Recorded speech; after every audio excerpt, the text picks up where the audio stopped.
নমস্কাৰ এই মুহূৰ্তত লৈ আহিছো এটা বিশেষ খবৰ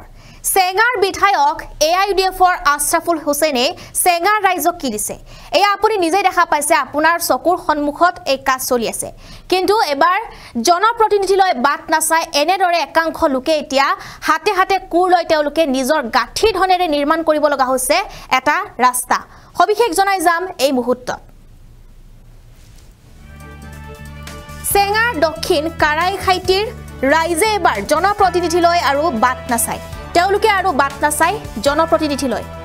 চৰকাৰলৈ বাট চাই জমৰ যাতনা ভুগিছে শিশু তথা বৃদ্ধ লোকে আৰু সেই নিজৰ গাঠি ধনেৰে শুভাৰম্ভ কৰিলে জৰাজীৰ্ণ ৰাস্তা নিৰ্মাণৰ কাম আৰু এক হাই প্ৰফাইল চৰকাৰ থকাৰ পাছতো কিয় এনে অৱস্থা এতিয়া প্ৰশ্ন একাংশ লোকৰ ৰাইজে গাঠিৰ প্ৰায় 1 পৰা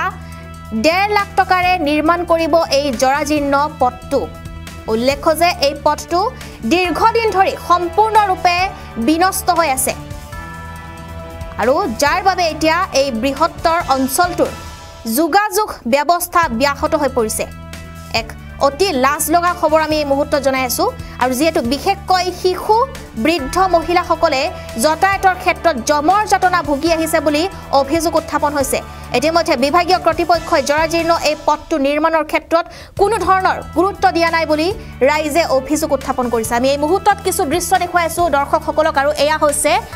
তেওঁলোকে একাংশ লোকে হাতে হাতে কুৰ লৈ এনেদৰে নিজৰ গাঠি ধনেৰে নিৰ্মাণ কৰিব লগা হৈছে ৰাস্তাটো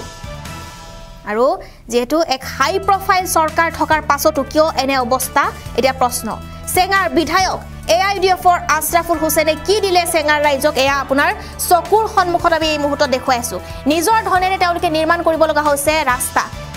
আৰু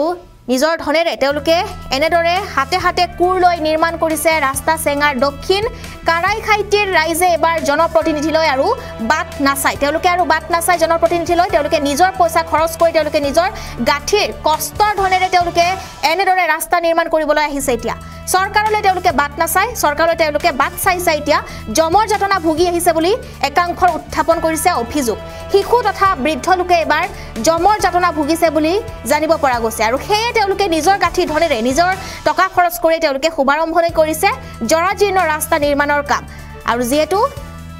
ৰাইজে গাঠি ধন প্ৰায় 1 পৰা 1.5 লাখ টকাৰে নিৰ্মাণ কৰিব এই জৰাজীৰ্ণ পথটো আৰু উল্লেখ্য যে এই পথটো দীৰ্ঘদিন ধৰি সম্পূৰ্ণৰূপে বিনষ্ট হৈ আছে কিন্তু এয়া চকুত পৰা নাই নেকি চেঙাৰ বিধায়কজনৰ সেয়া এতিয়া এই মুহূৰ্তৰ ডাঙৰ প্ৰশ্ন কিছু মন্তব্য আছে আমাৰ হাতত সেয়া শুনাই ল'ব বিচাৰিম ৰাস্তাৰ পৰা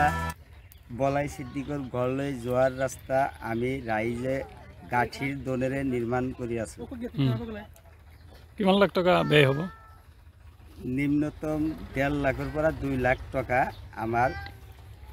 দুখীয়া ৰাইজৰ যাব এই টকাখিনি কোনে দি আছে আমি ব্যক্তিগত এই দুখীয়া ৰাইজে দি আছো এই ৰাস্তাৰ কথাটো MLA পঞ্চায়ত প্ৰতিনিধিক অৱগত কৰিছিল নেকি ইয়াতে আমাৰ অৱগত কৰা মানুহ নাই বেগ গোটেইগিলাক অজানা মানুহ ইয়াতে মাথা ডাঙা মানুহ নাই তাৰ কাৰণে আমি উক্ত বিধায়ক মহোদয়ক আহ্বান জনাওঁ যাতে আমাৰ ফালে অলপ নজৰ ৰাখে ৰাস্তাৰ পৰা বলাই সিদ্দিকৰ ঘৰলৈ যোৱাৰ ৰাস্তা আমি ৰাইজে গাঠিৰ ধনেৰে নিৰ্মাণ কৰি আছো